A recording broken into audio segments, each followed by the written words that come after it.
Good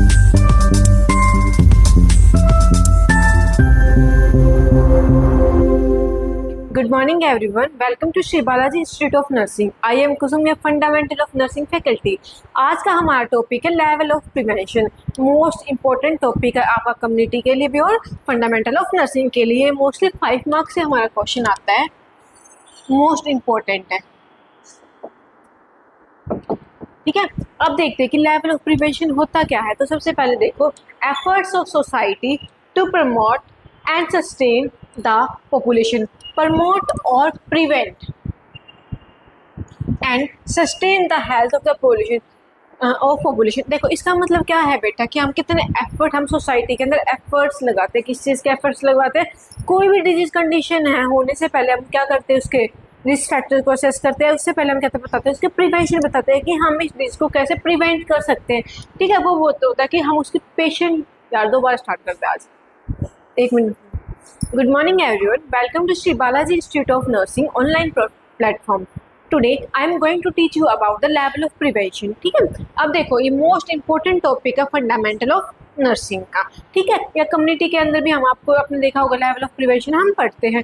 तो ये most important आपका 5 मार्क्स में क्वेश्चन है. अब लेवल ऑफ प्रिवेंशन होता क्या है? सबसे पहले क्या है कि effort of society to promote, prevent and sustain the health of the population.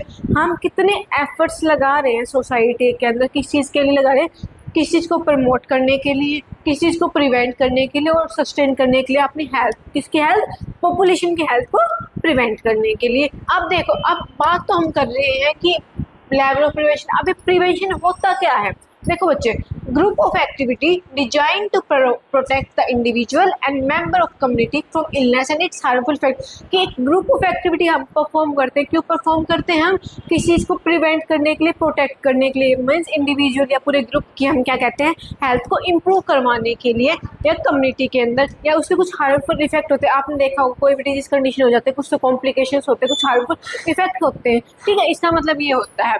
हमने अभी तक क्या पढ़ा कि लेवल ऑफ प्रिवेंशन के अंदर प्रिवेंशन का मतलब क्या होता है? ग्रुप ऑफ एक्टिविटीज हम परफॉर्म करवाते हैं. क्यों करवाते हैं? कोई भी पर्टिकुलर एरिया की या कम्युनिटी की डिजीज कंडीशन को प्रिवेंट करने के लिए करते हैं. आपने सुना होगा prevention is better than the को. ठीक है, नेक्स्ट अब हम पढ़ेंगे कि लेवल ऑफ प्रिवेंशन क्या होता है. आपने सुना होगा कि लेवल मतलब अपर लेवल, लोअर लेवल. आपने सुना होगा ये चीज़ें. आप देखो फर्स्ट क्लास में फर्स्ट से सेकंड पे जाते हो, थर्ड पे जाते हो, क्या होगा? लेवल इंक्रीज हो रही है. तो ऐसे ही बेटा क्या है, सबसे पहले primordial prevention. Most important topic है ये हमारा. सेकंड है प्राइमरी प्रिवेंशन, सेकेंडरी प्रिवेंशन और टर्शियरी प्रिवेंशन. आपका क्वेश्चन आया है कि आप बताओ लेवल ऑफ प्रिवेंशन. सबसे पहले आप क्या करोगे, उस चीज़ को डिफाइन करोगे कि हम एक्चुअली में पढ़ क्या रहे हैं. सेकेंड थिंग्स क्या बताओगे, लेवल ऑफ प्रिवेंशन कौन कौन सी होती है हमारी? प्राइमोडियल, प्राइमरी, सेकेंडरी और टर्शियरी प्रिवेंशन होता है. अब सबसे पहले हम बात करेंगे प्राइमोडियल. प्राइमोडियल प्रिवेंशन होता क्या है? अब देखो, प्राइमोडियल मीन्स प्री, कोई भी डिजीज ओकर होने से पहले हम क्या प्रिवेंशन ले रहे हैं. तो क्या है? Prevention of the emergence of risk factors. देखो मीन्स रिस्क, ये बोल देते डॉक्टर आपको तो इस चीज़ का रिस्क है. नहीं बेटा, रिस्क फैक्टर होने से पहले आप क्या प्रिवेंशन ले रहे हो? जैसे मैं बोल रही हूँ कि आपको डेली एक्सरसाइज करनी चाहिए.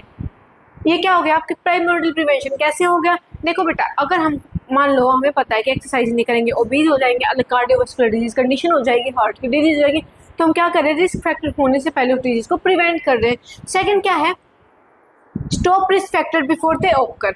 मीन्स क्या है कि हमें रिस्क फैक्टर को भी स्टॉप करते हैं उनको होने से पहले.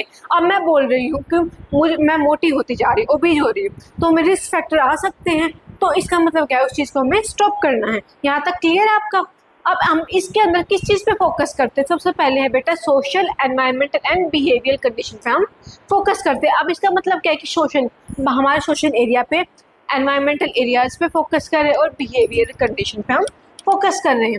नेक्स्ट है preventing in unhealthy lifestyle before they begin. अब प्रिवेंटिंग अनहेल्दी लाइफस्टाइल का मतलब क्या होता है? देखो बेटा, इसके अंदर क्या अनहेल्दी मतलब कि क्या जंक फूड खा रहे हैं हम, एक्सरसाइज नहीं कर रहे हैं, या फिर कोई भी कपड़े वगैरह, क्लोथ वगैरह वो क्लीन नहीं वियर कर रहे हैं. तो वो क्या होता है हमारा अनहेल्दी लाइफस्टाइल, कि हम एक अच्छा लाइफस्टाइल जी नहीं रहे हैं बिफोर दे बिगिन होने से पहले. करते हैं promoting healthy eating habit. Promoting eating unhealthy habit मतलब क्या होता है, इसके अंदर आपने देखा होगा हम बाहर का जंक फूड बहुत ज़्यादा खाते हैं, ऑयली फूड बहुत ज़्यादा खाते हैं। आपको बताया कि ऑयली फूड है तो कार्डियोवास्कुलर डिजीज के रिस्क होने के चांसेस होते हैं। अनहेल्थी तो आप देखो बाहर जो फूड होता है, आपने देखा होगा जंक फूड होगा तो मक्खी मॉस्किटोज वगैरह बहुत ज़्यादा होते हैं, तो वो कहते हैं बहुत ज़्यादा हार्मफुल होते हैं, हमारी बॉडी को बहुत ज़्यादा इफेक्ट करते हैं। देखा होगा जहाँ पानी इकट्ठा होता है वहाँ पर जैसे आपने मॉस्किटो होंगे तो डेंगू होने के चांसेस हो गए, मलेरिया होने के चांसेस होते रहते हैं। नेक्स्ट क्या, एंटी स्मोकिंग कंपेनियन स्कूल के अंदर आपने देखा होगा डिफरेंट डिफरेंट कैंप्स लगाते हैं किस चीज़ को टीच करने के लिए। आपने देखो एंटी स्मोकिंग का मतलब जो बच्चे कहते हैं ना एज इंक्रीज होती है बच्चों के अंदर क्या होगा, स्मोकिंग वगैरह होने के चांसेस बढ़ जाते हैं। ठीक है, नेक्स्ट क्या, encouraging physical activity in community. जैसे कम्युनिटी एरिया में आपको पता होगा कुछ इलिटरेट पर्सन होते हैं, उनको नहीं पता कि कैसे क्या चीज़ प्रिवेंट कर सकते हैं, कैसे हमें बीमारी ना होगी, तो हम क्या करेंगे, उनको टीच करेंगे, हेल्थ एजुकेशन प्रोवाइड करेंगे। जैसे स्मोकिंग करते तो वैको को खाते हैं, क्लीन नहीं रखते एरिया को, इसके अंदर हम ये चीज़ देखते हैं। अभी तक हमने क्या पढ़ा है, लेवल ऑफ प्रिवेंशन पढ़े, कौन कौन से पढ़े, प्राइमोडियल, प्राइमरी, सेकेंडरी और टर्शरी। सेकंड क्या है, इसके अंदर प्राइमोडियल के अंदर हमने क्या पढ़ा है, इमरजेंस होता है, मीन्स कोई रिस्क फैक्टर ओकर होने से पहले हम क्या प्रिवेंशन लेते हैं, हम इसके अंदर क्या करेंगे, जो रिस्क फैक्टर्स है उन्हीं को स्टॉप कर देंगे। फोकस किस पे रहा हमारा, सोशल एनवायरमेंटल बिहेवियर प्रॉब्लम्स पे। ठीक है, और एग्जाम्पल्स में हमने क्या पढ़ा कि हमें हेल्थी ईटिंग हैबिट्स परफॉर्म करनी होती है। ठीक है, सेकंड क्या है हमारा, प्राइमरी प्रिवेंशन क्या होता है। आप देखते हमने क्या बताया था, प्राइमोडियल। अब प्राइमरी प्रिवेंशन क्या होता है, prevention of disease occurs by controlling risk factor. First वाले में क्या पढ़ा कि हम रिस्क फैक्टर को ही हमें आगे तक नहीं लेके आना। इसके अंदर क्या होगा, हमें रिस्क फैक्टर हमें पता है कि हमें ओबेसिटी है तो हमें आगे जाके पता है कॉम्प्लिकेशंस हो सकते हैं, डिजीज कंडीशन हो सकती है, तो हम उसके रिस्क फैक्टर को ही कंट्रोल करेंगे। आप किस चीज़ पे फोकस करेंगे, हेल्दी इंडिविजुअल्स पर फोकस करेंगे। Reducing exposure to disease cause, means healthy individuals का मतलब क्या है, आप देखो कोई नॉर्मल पर्सन होता है, हेल्दी इंडिविजुअल होता है, तो क्या करते हैं उसको बताते हैं अगर आप जंक फूड खाओगे, आप एक्सरसाइज नहीं करोगे तो आपके किस चीज़ का रिस्क फैक्टर्स हो सकते हैं। ठीक है, नेक्स्ट क्या है, reducing exposure to disease cause. अब मान लो आपको कोल्ड कफ हो रखा है, आप उसके अंदर प्रॉपर ट्रीटमेंट लोगे तभी तो अच्छा रहेगा, या फिर आप कफ कोल्ड क्या कहता है कि ठंडा पानी नहीं पीना चाहिए, स्वेटिंग जो पानी नहीं पीना चाहिए, तो वो रिस्क फैक्टर है ना बेटा, तो इस वजह से हमें क्या है, पहले हम लेते हैं प्राइमरी प्रिवेंशन लेते हैं। अब नेक्स्ट इसके टाइप्स क्या होते हैं, इसके दो टाइप्स होंगे, कौन कौन से होंगे, हेल्थ प्रमोशन और स्पेसिफिक प्रोटेक्शन। अब हेल्थ प्रमोशन का मतलब क्या होता है बेटा, हेल्थ को प्रमोट करना। कैसे प्रमोट कर सकते हैं, लाइफस्टाइल चेंज। अब लाइफस्टाइल मैंने लास्ट उसमें बताया था क्या होता है कि आपको अपना लाइफस्टाइल मॉडिफाई करना होता है। मान लो आप है, मॉडिफाई का मतलब क्या, आप हर चीज़ में मॉडिफाई कर रहे हो कि खाना खा रहे हो एक प्रॉपर अच्छे क्लीन एरिया में खाओ, जंक फूड ना खाओ, अच्छे से जो कवर करके रखो अपने खाने को, या फिर क्लीन क्लोथ्स वियर करो। ठीक है, नेक्स्ट का स्पेसिफिक प्रोटेक्शन। स्पेसिफिक प्रोटेक्शन का मतलब क्या होता है, अब मान लो टारगेटिक एक्शन बोला गया, मान लो हम बोलते हैं कि हम स्कूल विजिट कर रहे हैं, एक क्लास में 20 फीमेल्स और 20 मेल्स है। ठीक है, ये लेके चलो कि हम उनको एक पर्टिकुलर डिजीज कंडीशन के बारे में पढ़ाएंगे, हम उनको पढ़ाएंगे आप अपनी हेल्थ को कैसे प्रिवेंट कर सकते हो, मीन्स अनहेल्दी खाना मत खाओ। इसलिए हम कहते हैं टारगेटिक एक्शन। टारगेट, आपने देखो स्कूल के जो बच्चे होते हैं बहुत ज़्यादा बाहर का खाना खाते हैं उसके अंदर। ठीक है, अब इसका एग्जांपल लेके चले तो सबसे पहले इम्यूनाइजेशन है। अब इम्यूनाइजेशन कैसे बोल सकते हैं, जैसे बेबी बोर्न होता है तो हम क्या करते हैं, उनको इम्यूनाइज करते हैं, मीन्स वैक्सीन वगैरह लगाते हैं। क्यों लगाते हैं कि उसके हमें पता है अगर उसको ये वैक्सीन नहीं लगी तो आगे जाके डिजीज कंडीशन होकर हो सकती है। जैसे लेके देते हैं हम BCG वैक्सीन। BCG वैक्सीन किसके लिए देते हैं हम, ट्यूबरक्लोसिस के लिए देते हैं। नेक्स्ट है यूज ऑफ मॉस्किटो नेट। अब देखो आपने देखा है कि सीजन्स वाइज है, अलग अलग डिजीज कंडीशन होकर होते हैं, तो मॉस्किटो है, मॉस्किटो नेट्स यूज करते हैं। क्यों करते हैं, ताकि हमें आगे जाकर कोई डिजीज ना हो, हम डिजीज को प्रिवेंट करते हैं। नेक्स्ट है सेफ ड्रिंकिंग वाटर पीते हैं। इसके अंदर क्या देखेंगे कि start disease before it start, मतलब stop disease before it start, की हमें डिजीज को स्टॉप करना है स्टार्ट होने से पहले। अभी सेकंड में हमने क्या पढ़ा है, प्राइमरी प्रिवेंशन के अंदर हमने फोकस किया, उसके टाइप्स पढ़े, हेल्थ प्रमोशन, स्पेसिफिक प्रोटेक्शन, और उसके हमने एग्जाम्पल्स पढ़े।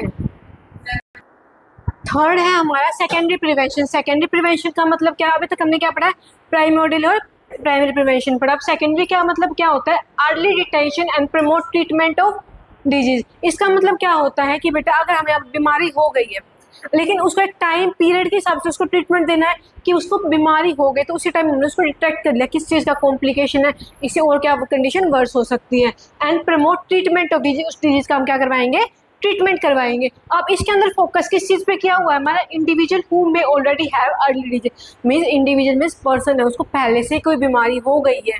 ठीक है, पहले में हमने क्या पढ़ा था, रिस्क फैक्टर को ही प्रिवेंट करना था। सेकंड में हमने क्या पढ़ा कि रिस्क फैक्टर हमें हो गए हैं, हमें डिजीज को बढ़ने नहीं देना। थर्ड में हमने क्या किया, उसको प्रॉपर ट्रीटमेंट देंगे उस डिजीज कंडीशन का।